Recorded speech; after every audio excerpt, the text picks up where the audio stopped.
오늘 주신 하나님의 말씀은 요한복음 7장 1절에서 13절까지 말씀입니다. 같이 봉독하겠습니다. 그 후에 예수께서 갈릴리에서 다니시고 유대에서 다니려 아니하심은 유대인들이 죽이려 함이로라. 유대인의 명절인 초막절이 가까운지라. 그 형제들이 예수께 이르되 당신이 행하는 일을 제자들도 보게 여기를 떠나 유대로 가소서. 스스로 나타나기를 구하면서 묻혀서 일하는 사람이 없나니 이 일을 행하려 하거든 자신을 세상에 나타내소서 하니, 이는 그 형제들까지도 예수를 믿지 아니함이로라. 예수께서 이르시되 내 때는 아직 이르지 아니하였거니와 너희 때는 늘 준비되어 있느니라. 세상이 너희를 미워하지 아니하되 나를 미워하나니 이는 내가 세상의 일들을 악하다고 증언함이라. 너희는 명절에 올라가라. 내 때가 아직 차지 못하였으니 나는 이 명절에 아직 올라가지 아니하노라. 이 말씀을 하시고 갈릴리에 머물러 계시니라. 그 형제들이 명절에 올라간 후에 자기도 올라가시되 나타내지 않고 은밀히 가시니라. 명절 중에 유대인들이 예수를 찾으면서 그가 어디 있느냐 하고 예수에 대하여 무리 중에서 수군거림이 많아 어떤 사람은 좋은 사람이라 하며 어떤 사람은 아니라 무리를 미혹한다 하나, 그러나 유대인들을 두려워함으로 드러나게 그에 대하여 말하는 자가 없더라. 오늘은 주님의 때에 맞춰야 할 우리의 시간표라는 제목으로 하나님 말씀 전하겠습니다. 이제 요한복음 7장으로 넘어왔습니다. 6장에서는 가장 유명한 사건이었던 오병이어의 사건으로 인해 사람들이 예수님께 열광했고 예수님이 안 보이니까 찾아다니고 쫓아다녔습니다. 그런데 오늘 본문 1절을 보니까 분위기가 완전히 뒤집혔습니다. 1절에 보면 그 후에 예수께서 갈릴리에서 다니시고 유대에서 다니려 아니하심은 유대인들이 죽이려 함이로라. 좋다고 쫓아다니면서 왕을 삼으려고 할 때는 언제고 이제는 유대인들이 죽이려고 했던 것입니다. 왜 이렇게 반전이 일어났습니까? 6장에서 예수님은 자신을 찾아온 많은 사람들을 향해 표적을 본 까닭이 아니다. 너희가 떡을 먹고 배부른 까닭이다 라고 하셨습니다. 그리고 왕을 삼으려는 그들을 뒤로 하시고 제자들을 배에 태워 건너편으로 건너가라고 하셨죠. 그런데 가던 길에 폭풍우를 만나게 되고 물 위로 걸어오신 주님을 제자들은 만나게 되었던 겁니다.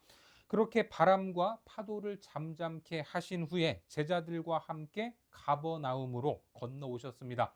그리고 제자들과 예수님을 찾아온 사람들에게 오병이어의 기적이 무슨 의미였는가 이것을 설명하시면서 나는 하늘에서 내려온 떡이다, 생명의 떡이다 라고 하시며 내 살을 먹고 내 피를 마셔야 된다 라고 하셨습니다.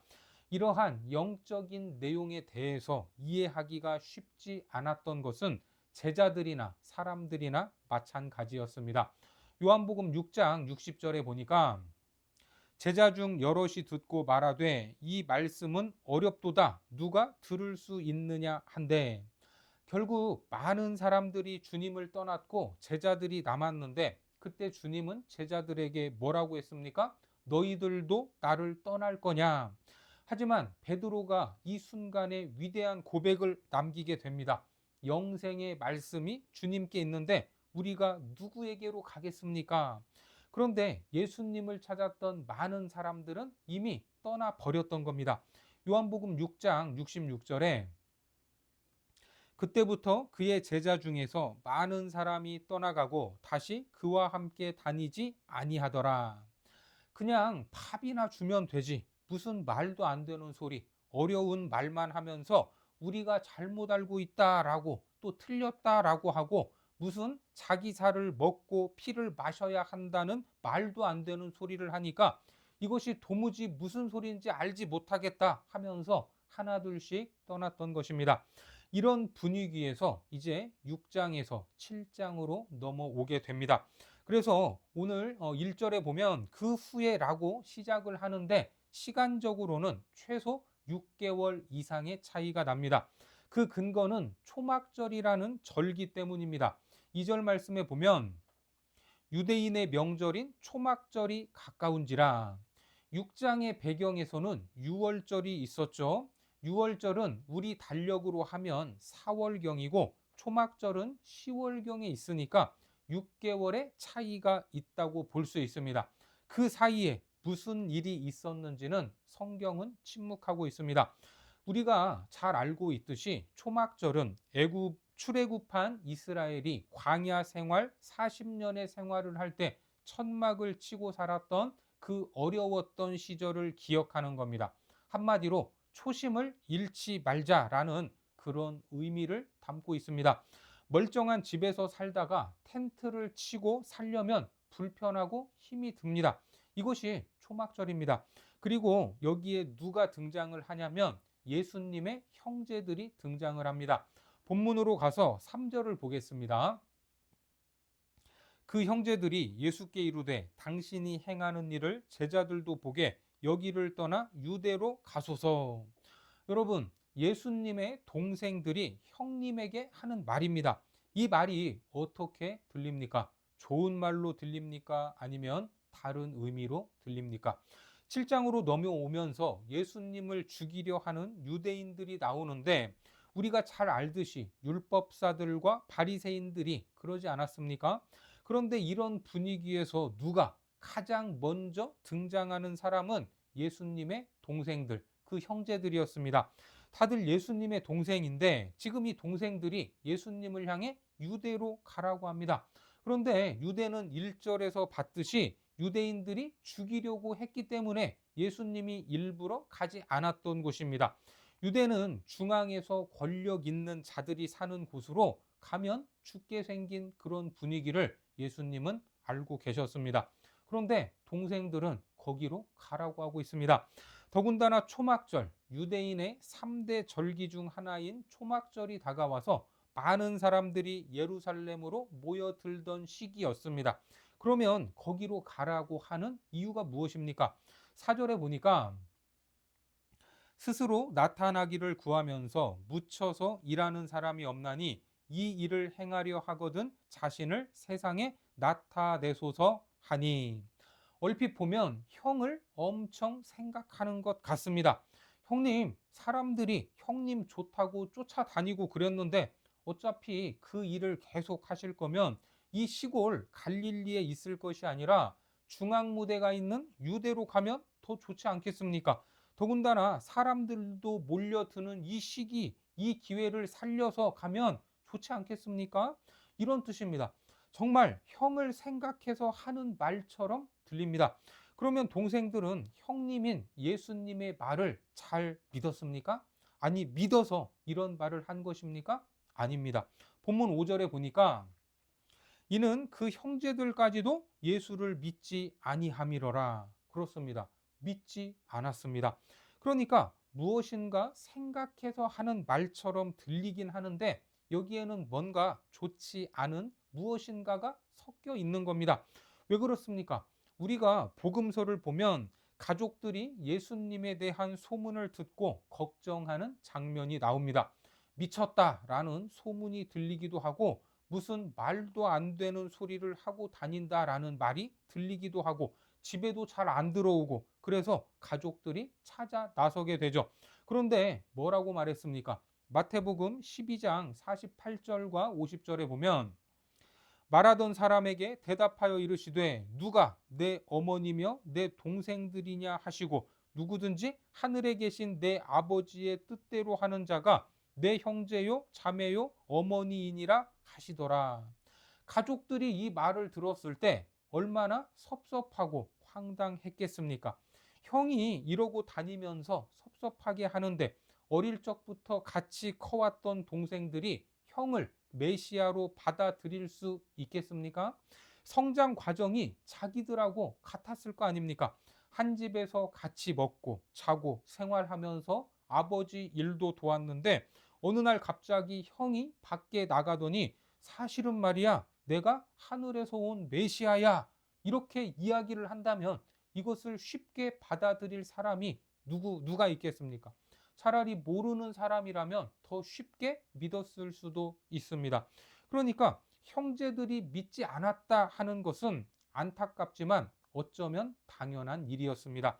게다가 예수님은 집안의 큰 아들이죠. 큰 아들, 첫째 아들이었는데 아버지도 안 계신 집안을 잘 돌보지도 않고 밖으로만 다니고 있으니 좋게 보일 리가 없었을 것입니다. 동생들 입장에서는 형에게 대놓고 욕을 하기는 그렇고 할 수 없이 형님이 주장하는 것이 맞다면 갈릴리 촌동네에 이렇게 있지만 말고 여기서만 떠들지 말고 사람들이 많이 모이는 이 시기에 유대 중앙으로 진출해서 한번 계속해서 떠들어 봐라 하는 그런 말입니다. 그러니까 형님을 믿어서가 아니라 형님을 한번 밀어주고 싶어서도 아니라 형에 대한 반감, 어쩌면 비웃음이 섞인 그런 말로 볼 수 있습니다. 하지만 형제들의 이런 반응이 100번, 1000번 이해가 된다고 하더라도 영적으로 보면 어떤 것입니까? 어두운 것입니다. 캄캄한 것입니다. 영적으로 무지한 것입니다. 우리가 계속해서 요한복음의 말씀을 통해 확인하고 있는 부분이 바로 이것입니다. 끊임없이 예수 그리스도가 메시아라는 사실에 대한 인간의 부정적인 반응, 영적인 무지함을 드러내고 있습니다. 여기에 대해서 예수님은 뭐라고 반응을 하시는가? 본문 6절을 보겠습니다.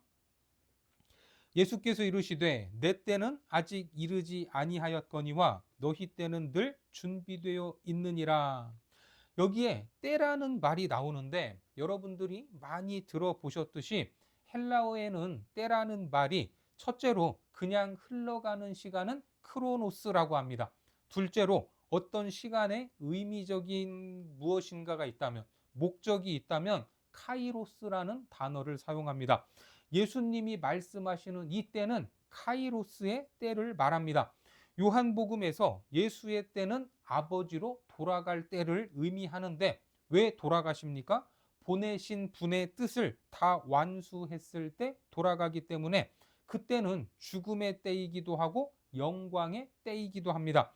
우리는 영광이라고 하면 상받고 칭송받고 주목받는 이런 순간들을 생각하지만 진짜 영광은 하나님이 내게 주신 사명을 완수하는 것, 그것이 영광입니다. 그래서 영광은 받는 것이라기보다는 내가 완수해야 할 것이기도 합니다. 디모데후서 4장 7절과 8절에 보니까 나는 선한 싸움을 싸우고 나의 달려갈 길을 마치고 믿음을 지켰으니 이제 후로는 나를 위하여 의의 면류관이 예비되었으므로 우리도 우리의 사명을 마치고 그 영광스러운 순간을 기대할 수 있기 바랍니다. 그래서 주님은 자신의 때를 말씀하시고 너희의 때를 말씀하시는 겁니다. 너희 때는 늘 준비되어 있느니라. 너희 때, 우리의 때는 뭘까요? 계속해서 본문 8절을 보겠습니다. 너희는 명절에 올라가라. 내 때가 아직 차지 못하였으니 나는 이 명절에 아직 올라가지 아니하노라. 동생들에게 올라가라 이렇게 말씀하십니다. 동생들의 합리적이고 타당한 생각에는 사람들이 모이는 이때가 형님을 알릴 수 있는 절호의 시간이었지만 주님은 내 때가 이르지 않았다라고 하십니다. 어떻습니까? 인간이 요구하는 시간과 예수님이 진행하는 시간에 차이가 있는 것입니다. 우리 역시 신앙생활을 하다 보면 바로 이때다라는 그런 순간들이 있지 않습니까? 지금 하지 않으면 안 된다. 지금이 최적의 순간이다. 이번 기회를 놓치면 영영 기회가 없다. 이런 생각 때문에 인생이 힘들어지고 어려워질 때가 있습니다. 물론 상황 판단을 해야 합니다. 최적의 때를 분석해야 합니다. 하지만 주님의 시간이 언제인지 알아야 합니다. 그것을 모르면 문제가 생기고 인생이 피곤해지는 겁니다. 그리고 이후에 어떤 일이 생깁니까? 9절을 보겠습니다. 이 말씀을 하시고 갈릴리에 머물러 계시니라. 일단 예수님은 말씀하셨던 대로 유대로 가지 않으셨습니다. 그리고 갈릴리에 계속 머물러 계셨습니다. 이 명절, 이 초막절은 보통 7일 정도 진행되는 큰 명절인데 이렇게 끝나는 것이 아니라 이제 이상한 일이 벌어지는데 10절에 보니까 무슨 일이 생깁니까? 그 형제들이 명절에 올라간 후에 자기도 올라가시되 나타내지 않고 은밀히 가시니라. 나타내지 않고 조용히 은밀히 가셨는데 누가 가셨다는 말입니까? 예수님이 가셨다는 말입니다. 그러니까 아직은 내 때가 안 됐다라고 하시고 너희 때는 항상 있다라고 하셨지만 다른 때에 올라간 것이 아니라 명절 중간에 올라가신 겁니다. 우리가 계속해서 이러한 상황들을 마주 보게 됩니다. 가나의 혼인잔치에서 포도주가 떨어졌을 때 예수님의 어머니 마리아가 부탁했을 때도 뭐라고 하셨습니까? 요한복음 2장 4절에 예수께서 이르시되 여자여 나와 무슨 상관이 있나이까 내 때가 아직 이르지 아니하였나이다. 내 때가 여기에서도 나오죠. 내 때가 아직 되지 않았습니다. 때를 말씀하시면서 안 할 것처럼 보였는데 금방 해결해 주시지 않았습니까? 오늘도 아직 내 때가 아니다. 너희들이나 올라가라. 이렇게 하셔서 안 갈 줄 알았는데 은밀히 올라가신 겁니다. 왜 이런 일들이 반복이 될까? 예수님이 금방 이랬다 저랬다 마음을 바꾸시는 분입니까? 중요한 이유가 있는데 이것은 표적의 이중성 때문입니다. 오병이어의 기적을 사람들이 이해했습니까? 이해하지 못했습니다. 그것을 통해 보이시는 영적인 의미가 아닌 육적으로 배불렀던 것만 기억했던 겁니다. 오늘 예수님의 동생들은 형에 대한 이런저런 서운한 마음이 섞인 상황에서 형님이 주장하는 것이 사실이면 유대로 가셔서 하면 될 것 아닙니까? 그렇게 출세하면 우리도 좋은 것 아닙니까? 예수님을 믿어서가 아니었다라고 성경은 분명히 말씀하고 있습니다. 그러니까 형제들의 올라가라 하는 이 요구에 거절했던 겁니다. 세상적 성공과 출세를 위한 요구에는 올라가지 않겠다는 겁니다. 그리고 나중에 올라가시죠. 그러니까 마음이 바뀐 것이 아니라 인생들의 잘못된 요구에는 응답하지 않겠다는 겁니다. 그리고 하나님의 뜻에 맞게 움직이고 행동하시겠다라는 겁니다. 그래서 올라가시는 이유는 죽으러 가시는 겁니다. 나는 사람들의 죄를 위해 죽으러 왔다. 영원한 생명을 주는 떡으로 왔다. 나는 하나님의 아들이다. 이것을 믿으시기 바랍니다. 그러니까 예수님은 잘못된 인생들의 요구가 아닌 하나님의 목적을 따라 그 걸음을 옮기고 계셨던 겁니다. 이것이 7절의 말씀입니다. 7절을 보겠습니다. 세상이 너희를 미워하지 아니하되 나를 미워하나니 이는 내가 세상의 일들을 악하다고 증언함이라. 예수님은 세상의 방식대로 움직이지 않는 것입니다. 그것들이 잘못됐다라는 것을 명확하게 지적하십니다. 그러니까 자기들의 말은 들어주지도 않고 지적만 하니까 사람들이 미워할 수밖에 없는 것입니다. 세상은 세상의 방식과 논리대로 살아가는 사람들에게는 시비를 걸지 않습니다. 하지만 예수님은 그런 세상적인 욕망으로 길들여진 삶에 하나님의 나라, 그 복음을 선포하셨습니다. 더 이상 세상 나라의 방법이 아니라 하나님 나라의 질서를 그들 가운데 가져오려고 하시니까 자기들의 삶이 피곤해지고 지금까지 익숙했던 일상이 하나둘씩 깨지는 것입니다. 사람들은 그냥 나 이렇게 살고 싶고 주님은 내가 원하는 것만 좀 해결해 주면 되지 않습니까? 하며 요구를 하지만 예수님은 그렇게는 할 수 없다는 것입니다. 그러니까 세상 나라를 살던 사람들에게 예수 그리스도의 삶은 낯설고 불편하고 어색하고 힘든 것입니다. 그래서 미움을 받을 수밖에 없고 세상이 미워하지 않는다면 그것은 세상 나라의 법대로 충실히 살고 하나님 나라를 지향하지 않는 원인이 됩니다. 그 모습인 것입니다. 예수님은 이처럼 우리들의 기대를 무너뜨릴 때가 있습니다. 우리가 원하는 대로 움직이시면 제일 좋을 것 같은데 그렇게 하지 않습니다. 왜요? 주님은 세상의 방식이 아닌 하나님이 주신 소명을 완수하는 것이 목적이기 때문입니다. 그래서 형제들은 떠들썩하게 올라가서 사람들에게 알리기 원했지만 주님은 어떻게 가셨습니까? 은밀하게 가신 것입니다. 그런데도 여전히 유대인들 중에는 예수님을 찾는 자들이 있었다고 합니다.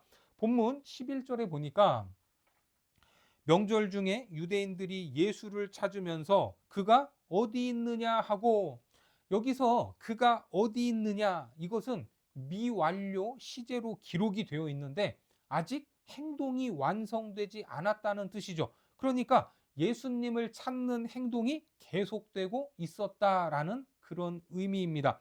특히 요한복음에서는 유대인들이라는 호칭은 예수님께 적대적인 사람을 표현하는 단어로서 그들의 행동 자체가 예수님과 반대된다라는 것을 암시하고 있습니다. 그렇습니다. 우리가 예수님께 요구하는 것, 예수님을 찾아 헤매는 것이 모두 다 믿음일 수 없다라는 것을 알아야 합니다. 그 안에 욕망과 욕심, 세상의 논리대로 더 잘 살고자 하는 이유들이 있을 수 있습니다. 왜? 내 때가 중요하기 때문입니다.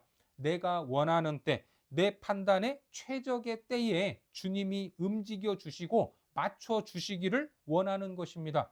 이것은 믿음이 아닙니다. 어쩌면 주님을 대적하는 것일 수도 있습니다. 주님이 고난을 받으시고 십자가를 지셔야 한다라는 말을 했을 때 베드로가 뭐라고 말했습니까? 마태복음 16장 22절과 23절에 보니까 베드로가 예수를 붙들고 항변하여 이르되 주여 그리 마옵소서, 이 일이 결코 주께 미치지 아니하리이다. 예수께서 돌이키시며 베드로에게 이르시되 사탄아 내 뒤로 물러가라, 너는 나를 넘어지게 하는 자로다. 내가 하나님의 일을 생각하지 아니하고 도리어 사람의 일을 생각하는도다 하시고. 그렇습니다. 우리는 하나님의 일을 생각해야 합니다.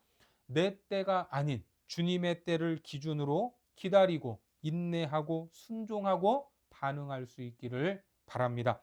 하나님의 시간표에 내 시간표를 내려놓고 하나님의 시간표에 맞춰서 나의 인생길을 그분이 하시는 놀라운 역사를 기준으로 조정하는 지혜로운 삶을 사시기를 주님의 이름으로 축원합니다.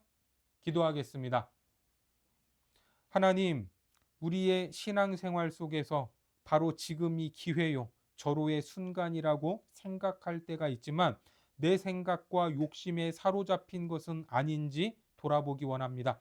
무엇보다 주님의 시간에 우리의 시간을 맞추기를 원하오니 말씀하실 때 깨닫게 하시고 내 욕심과 생각을 내려놓고 우리의 삶을 주님께 맞추며 나아가도록 인도하여 주옵소서. 예수님의 이름으로 기도드립니다. 아멘.